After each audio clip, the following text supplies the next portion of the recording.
खाली घ्या खाली. सांगणार आहे ते तुम्ही सर्वांनी शांतपणे ऐकून घ्यावे अशी माझी बस. विनंती आहे. पुढे गेलं माझ्या मनात गोड कौतुके बघू मागे. सगळ्या म्हणतात देवी पैदा जिंकले अशा मराठीचा अभिमान बस. सांगणाऱ्या बस बस. ज्ञानेश्वरांच्या छोट्या बहिणीची म्हणजे चुकतायची मी आज तुम्हाला एक गोष्ट सांगणार आहे. वेळ दुपारची ज्ञानेश्वर मधुकरी मागत होते. झोळीत थोडेसे पीठ होते पण 4 नोंदांना पुरेसे नव्हते. म्हणून ते एका घराजवळ आले आणि म्हणाले भिक्षाम देही भिक्षाम देही. आतून एक कर्मठ माणूस आला. त्याने फाटकन दार बंद केले. ज्ञानेश्वर पुढे निघाले. पुन्हा त्या कर्मठ माणसाने दार उघडले आणि म्हणाला इकडे संन्यासालाच बोलणार तू भिक्षा पाहिजे का ये ये. हे पीठ म्हणून जवळीत मातीच टाकले. ज्ञानेश्वर मानखाली घालून वर निघाले. पुन्हा त्या कर्मठ माणसाने जवळीत ओढली आणि म्हणाला थांब या भाकऱ्या पण घेऊन जा. कसं काय रे बेमान करतोस? चल निघ. भिक्षा मागतोय. संध्याकाळ झाली होती. इकडे मुक्ताईने विठ्ठलाच्या मूर्तीसमोर साखर लावली. ती मूर्ती ठेवली. तिच्या आईबाबांची आठवण. ती हात जोडून रामरक्षा म्हणून लागली. तिला चालू लागली. तिने त्याला आलाय. तिने पण आपली रामरक्षा ओळखली आणि आपल्या भावासाठी पानं वाढायला घेतली.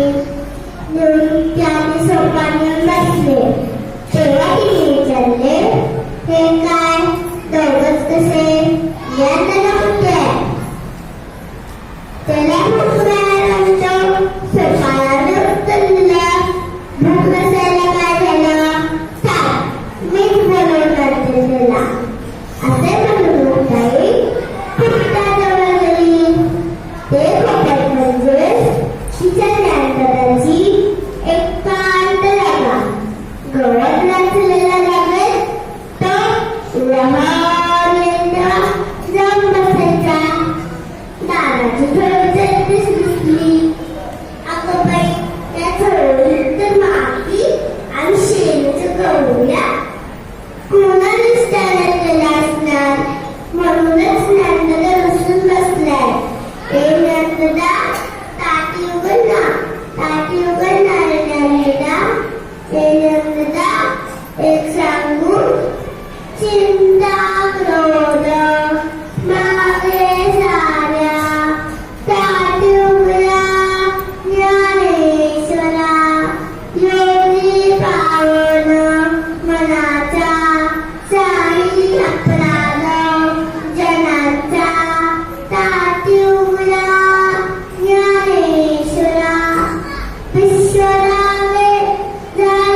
त्यांनी धावत येऊन दार उघडले.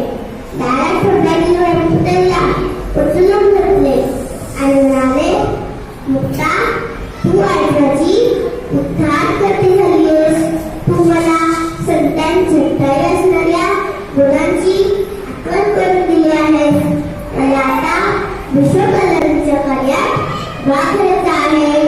खरोखरच मुक्ताने प्रत्यक्ष जीवनात अध्यात्म जगावे हे ज्ञानेश्वरांना दाखवून दिले. आपणही मुक्ताईकडे सर्वांसाठी एक मागणी मागूया. सर्वे सुखिनः सन्तु, सर्वे सन्तु निरामयाः, सर्वे भद्राणि पश्यन्तु, मा कश्चित् दुःखं